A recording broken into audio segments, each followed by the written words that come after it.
Microeconomic data focuses on the smaller individual agents that make up the larger macro picture, such as households or businesses. Things such as retail sales, pending home sales, crude oil inventories, building consents, private loans, manufacturing, etc. Those are all examples of microeconomic releases. They have less of an impact on the overall valuation of a currency, but can have short-term effects if traders feel the numbers are significant enough to impact the larger macro picture. Many of the medium and low impact data that we see daily are microeconomic numbers. And again, if you're trading these numbers, you're not a fundamental trader. Okay, you're trading the market sentiment.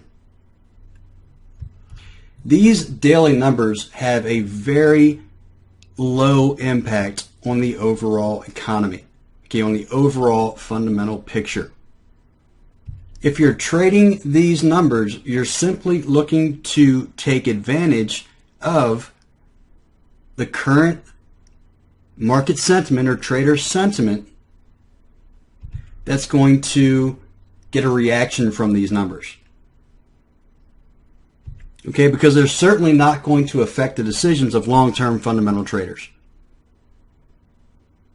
And the market will react differently depending on what the current focus is.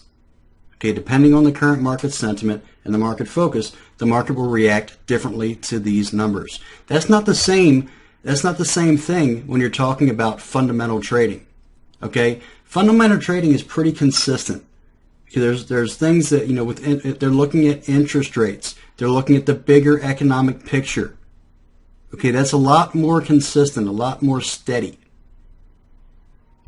When you're talking about the fundamental picture, 1 plus 1 does equal 2. When you're talking about market sentiment, 1 plus 1 doesn't always equal 2. Okay? And basically, I hope I'm being clear with this. What that means is you have basic fundamental principles in place. Okay, so basically if interest rates are doing something, then the currency valuation is probably in line. If the overall economy is strong, the currency is doing well. Because interest rates are going to be raised to deal with the inflation picture, which means flows are going to come into that currency. Okay, at the very basic level. When you're talking, that's what I mean by 1 plus 1 equals 2. Okay, when you're talking about market sentiment, just because you have good data come out for the economy doesn't mean that the currency is necessarily going to strengthen. There's a lot more factors that come into play.